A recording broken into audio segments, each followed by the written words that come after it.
Yeah.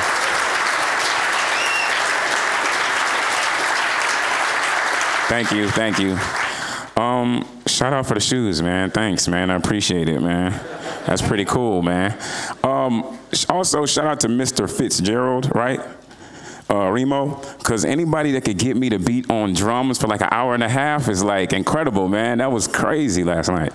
You know, I know a lot of people are wondering why I'm here. You know, I kind of get the looks when I walk around conferences. People are looking like, you know, some of y'all thought I was going to be the break dance for the night, you know. I know a lot of people see me, you know, walking around here with the Gucci jacket and, you know, I'm just looking like I'm what we call bougie. Because I'm not like getting in all the events and stuff like that. Nah, I'm just like y'all. I love mobile and tech and, you know, information and knowledge. And basically, I know, ladies, I know y'all really thought because, you know, of my strikingly handsome looks that I was the model for MLOVE, but really, I'm here to learn. I'm here to learn. I'm here to, you know, tell a little bit about myself and, you know, what I went through and, you know, so everybody will kind of get a better understanding of why mobile has completely changed my industry. Well,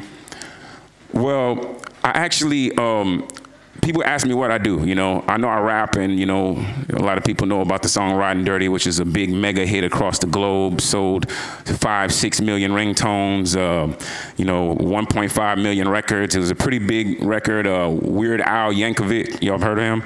He did a parody of the record that was pretty big. And actually, it's funny because while I was here at the castle, I got an email from Universal Publishing saying to approve Weird Al using the song in something that he was doing. So from my iPhone, I pressed approved and just made some money from the castle. You know, so that's pretty cool. You know, so, nah, you know, really when people ask me what I do, I tell them I'm in the business of winning. That's what I do. I want to win. And I know this, I hope this doesn't sound arrogant, but I feel like my whole life I have won. My whole life. I wanted to go to the NBA. That's what I wanted to do, but I'm not tall enough. I'm not fast enough, you know, so I can't play basketball. So I started doing this rap thing, and it started getting, you know, working for me, and you know, I started being successful at it. And when I put out my first independent album, from Texas, from Houston, it was the biggest independent album coming out for any artist coming out of Houston, you know. And I started selling so many records. And then I put out my first mixtape. It was the biggest mixtape that anybody from Texas or my region put out. As far as sales is concerned, it sold a lot. You know, some people might look and be like, what's so interesting about this guy? I mean, I just was always a creative person, an honest person, a blunt person, and with my music, I think it stood out from a lot of the other people that were doing something different. So the kids started flocking to this music. Now, when I put out my first album on Universal, it sold like, I never tried to win a Grammy. I never knew I was gonna win a Grammy. When I won that Grammy, I was looking at it like, I cannot believe I won this without even trying. There's so many people that no, really. So it's like, I'm not even trying to win and I win. You know, it's kind of crazy. Like the first, like my mother we came from a poor upbringing, so I used to sit at home and we used to live in a efficiency apartment. So me and my mother, my sister, my brother, all of us would be in one room that, like, you know, if you're in the kitchen, you can see the bathroom, you know, you can see the bedroom, everything's all in one room.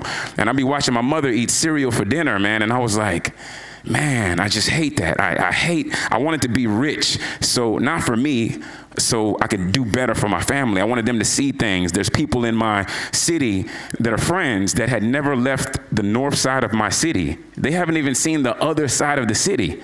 And I'm traveling, I'm leaving and going to Cleveland and Denver and New York and looking at all the buildings. And I was like, man, I want to bring this back to the rest of the world, to the people that are not seeing this.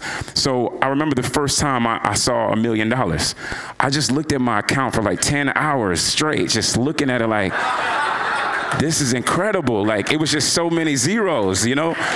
And then like the first thing I did is like I bought my mother something. Like I asked my mother, you could get anything you want, and she wanted like this car that I don't even know why she wanted that car, but and she's still driving. It looks brand new right now. But so I went to buy it, and I bought it, and I just looked at my account again, and it didn't even dent the account a little bit.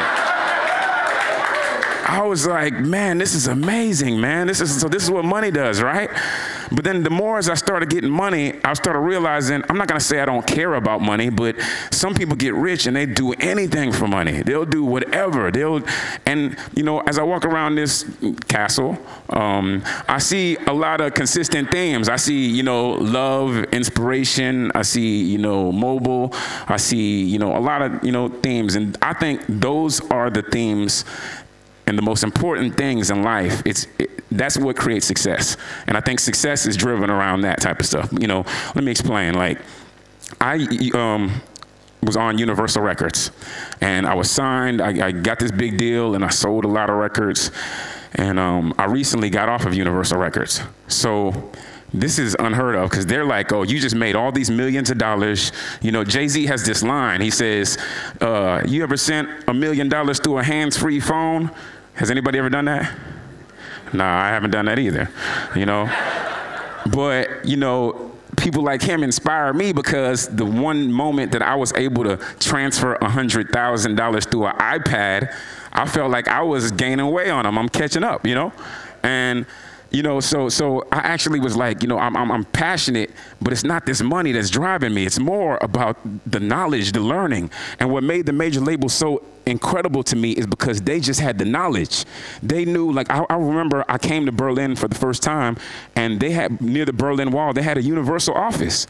So I was like, y'all have offices in Germany? Like, that's crazy. I thought y'all were just in New York. And they're like, no, why do you think they call us Universal? And I was like, wow, you know, you start to realize this is the big machine. They're the beast.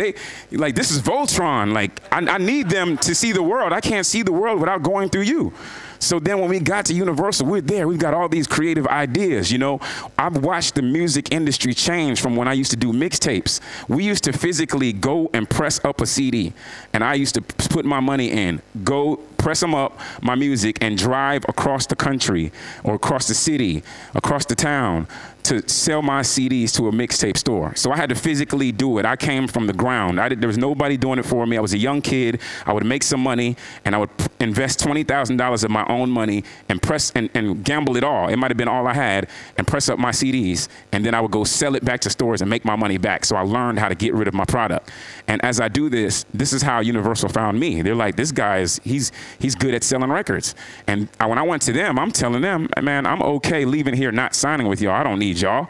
You know, I've learned so much. I'm doing all this mobile stuff with my fans. I'm doing all this web stuff with my fans, because I had like 3.5 million hits on my website. I had a website where fans would get on the forum board. They would all talk to each other on the forum board. I would turn on a Shoutcast server, which was it was like a live audio radio stream, and then they could hear me, and I'd have a mic like this, and me and my friends would be at my house, and we'd be rapping, and they'd be listening to us in Denver on my website. And this was a long time ago, before everybody was on the .coms, .net, .org, whatever. And I had my DJ come over. He's mixing. I'm using my money from the mixtapes, and I'm paying him. So I've got this whole business running. I'm just feeling like I'm a mogul, you know, at 18 years old, you know. And then, you know, they're seeing this. I started building up a big audience, but how I did it was, it wasn't always about me. It's never about me. I started seeing other people that they loved, and I started bringing all these people to one place, which is my website. It was called Chamillionaire.com, but if they liked Nelly, whatever Nelly did, I'd bring it to my site. You know, if they liked 50 Cent, whatever he did, I'd bring it to my site, and they would all congregate and talk about things they liked. And because I was the person over the site, and because I used to do so many contests and give away all kind of video games and everything, tech, then the fans just started becoming my fans and loving me, and that's how I gained a big audience. So now I go into Universal telling them, I don't need you. I'm the boss. I do this, you know. I've been doing this for years. And they're like, if you want to see the world, you got to go through us. And I believe that. I was like, okay, I believe that. You know, I signed a deal with them. They put money to my account. We started doing it, and we did it.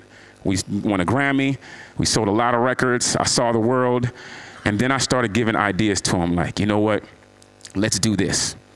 I have an idea, because it's all about the fans. Let's buy some, you know, some plaques, and let's do a contest, and everybody that's gonna text my name to a short code, and we're gonna give out all these plaques, 20 or 10,000 of them, to all these fans. And they'd be like, oh no, we don't have the resources to do that. And I'd be like, okay, well, how about we do, I have this idea where I want to do everybody that sends me an email and their name, I'm going to personally do a voicemail message for every single one of their phones. But what I'm going to say is I'm going to promote my album, and they're going to be so happy to have my voice on their voicemails that we're going to send it to them personally. I don't care how much work it has. We have 100 staff people. We're all going to send them to them, and every kid in America is going to have my name and my voice promoting my album and saying their name on their answer machine. They say, we don't have the resources to do that.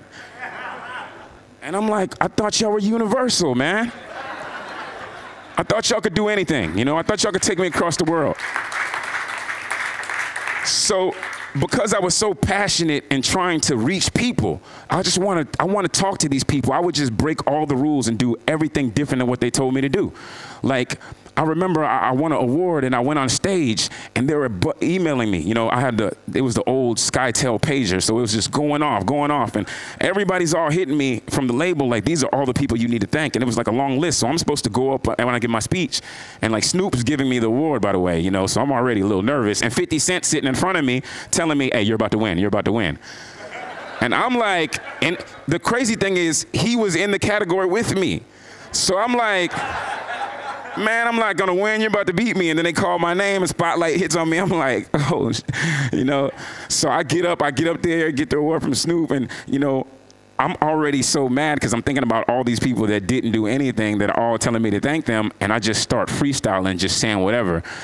And it started to be like a trend. Every time I won an award, I would do that and just speak from the heart. No script or nothing. You know, you see the awards and everybody's up there thanking people that you don't know, you don't care about.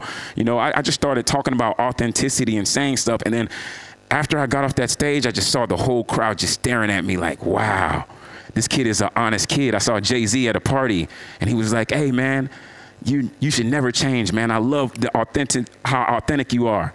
He's like, you remind me of Kanye. And I was like, what? He looked at him like, and he was like, no, not the new Kanye, the old Kanye. Hey, I hope that doesn't go viral right there.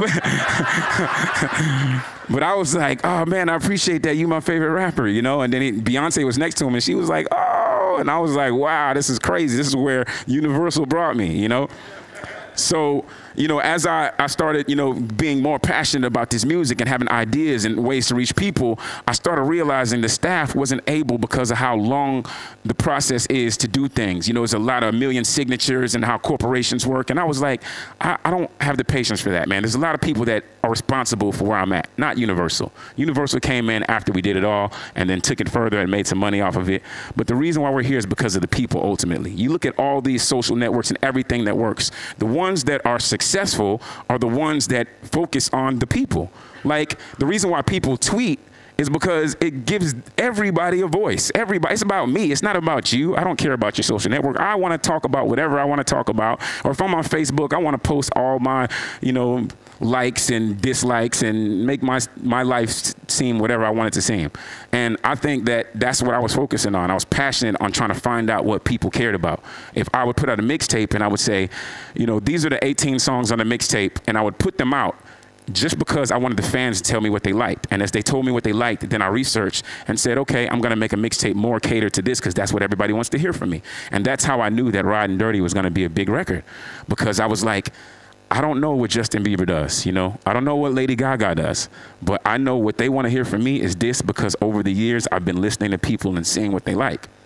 And then it took off. And they really didn't want to make that song a single. I don't think they really thought that it was going to be that big. Right now, everybody will take credit, but nobody really did.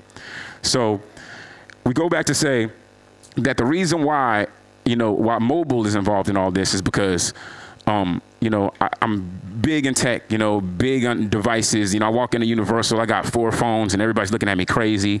I was at TechCrunch and Michael Arrington was making fun of me for having 4 phones, you know, but I was like, every phone does something different, and it's just amazing to me. Like right now, if I'm in this castle, we're going around like fans. We're filming everything. We're, you know, showing the, you know, and then I'm sending it back to people that are at home that are never ever going to have an opportunity to see this ever. So I'm the voice for them. I'm the eyes for them. So, you know, I had this idea. I was like, I'm going to shoot this album.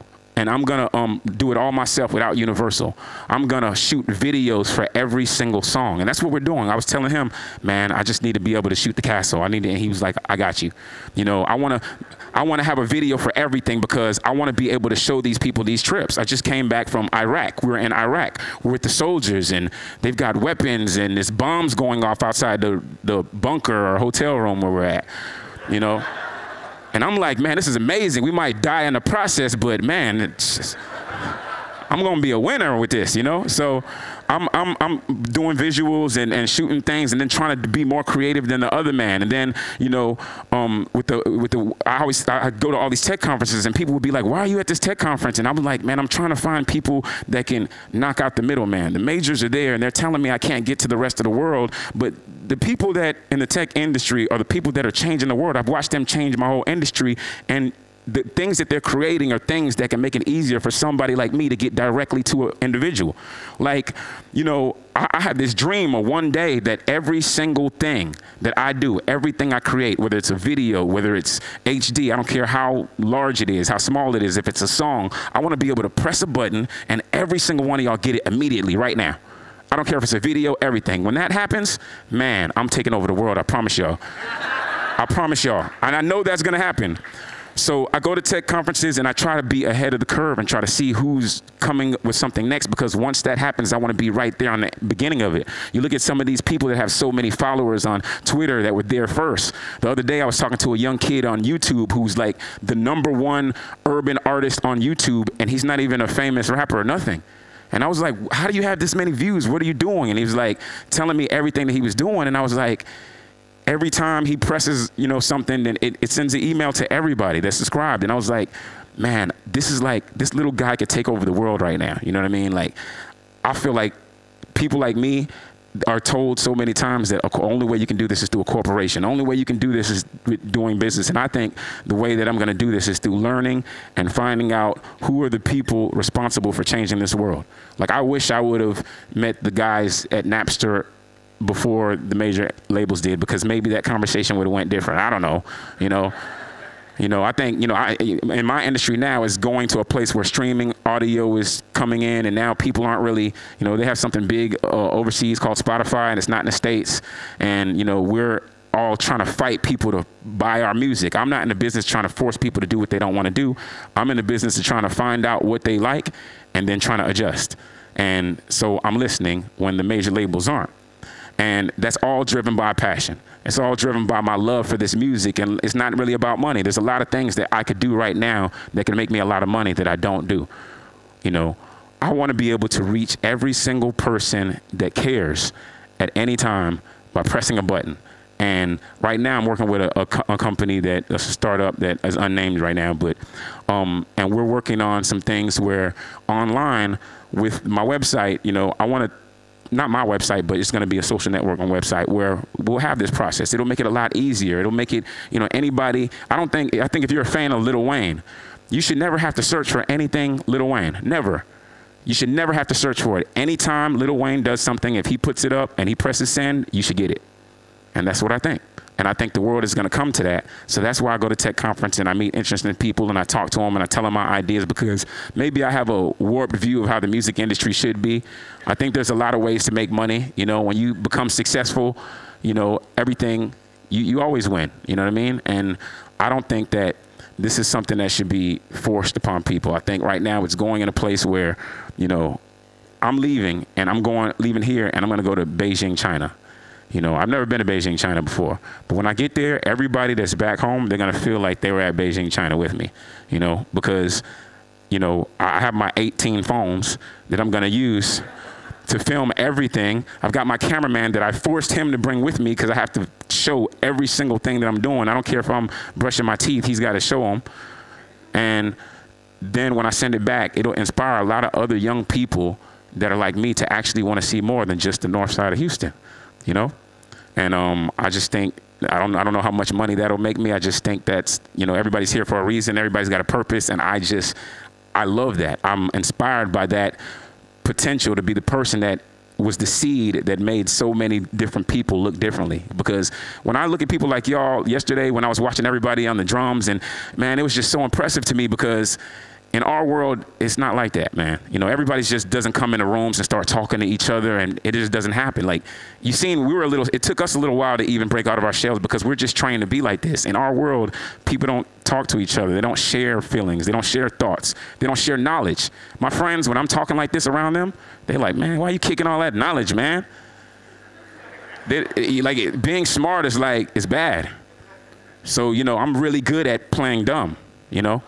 So that's why I can kind of go in both worlds. So, I mean, it's sad to say, but, you know, and I think that now that people are seeing me do this, it's inspiring a lot of people to be like, you know what, I can be smart. I can, you know, I train all my people that are on my staff. I email them all day, links to everything, you know, TechCrunch and Mashable, and I want them to think like I think. So maybe you might be the person one day that creates some kind of mobile device or social network that takes over the world. You know, it's not going to be me, but at least I'll be the seed that sparked that. And like I said, it doesn't make me a lot of money or anything, but I'm passionate in that, and love and inspiration and all that fuels that, and it's good to me. Every day I wake up, I look in the mirror, I feel like I'm doing something that I love to do. You know, I don't have a boss. Like, when I left here, I went back to the castle and slept for 3 hours, and then I came back because I felt like it. That's not what Harold wanted me to do. You know? That's not what he wanted me to do. But that's what I felt like doing because I make the rules, right, David? Yeah, but you know, I don't want to, you know, I can talk forever about this stuff, but I think, you know, the moral of the story is that one day, you know, all this stuff that's going on in the tech world, man, is just so inspiring and inspirational to me, man. I'm like, now I'm a junkie for it. I'm a little bit late, but I'm catching up on so much. On the plane, I'll be watching CNBC, you know, and I'll just be paying attention to everything's going on. It's too much content now. Like, I'm actually almost a little bit spoiled because when we're driving and we're on the way here and we're going up the hills, the first thing I was thinking is like, oh man, there ain't gonna be no Wi-Fi, man. I'm gonna be in trouble. You know, like, come on, man. Then we get here, and I'm like all excited. There's Wi-Fi, and at the castle where I'm staying at, there's Wi-Fi only in one spot next to the door. So once it got light, I was like laying there, and I saw the light happen. I just got up, got in my computer, and went to the door. It was raining outside, drizzling. I opened it, and I was out there by myself, and I tried to press it, and it didn't work because she had the router off or whatever. And I was like, man, really? What am I going to do for the next 3 hours? You know, so that's how addicted I am to it. But it's so much. I feel like a boss that can run a business from here. I'm paying employees checks from here. I'm, you know, sending pictures to family from here. You know, this is weird. What is that? It's like a mannequin or something. Like, who's standing at that castle with us? Is anybody standing at the other castle? Yeah, the one with the long hair, man. It's kind of scary, right? Yeah, I was like filming it, and then I just sent it back, like, look at this castle I'm staying at. This is crazy. And when we're getting here, like, we'll do some really fly things. Like, we just left with Ludacris. We're in Oslo, Norway. He's staying in the same room that Barack Obama stayed in when he came. You know, they got like waiters coming in serving champagne and hors d'oeuvres and stuff, and we're like, wow. And then we're coming here, and we're coming up this hill, like, you know, we're not in Kansas anymore, man. You know, so, but I will say that this experience is pretty surreal, man. It's like just to see all y'all interacting and seeing how the information is, you know, passed. I think it's wonderful that you do this at the castle. It gets everybody away from the device, even though I'm like itching right now to go back there and answer some emails. But, man, I appreciate you, you know, and just thank you for having me, you know.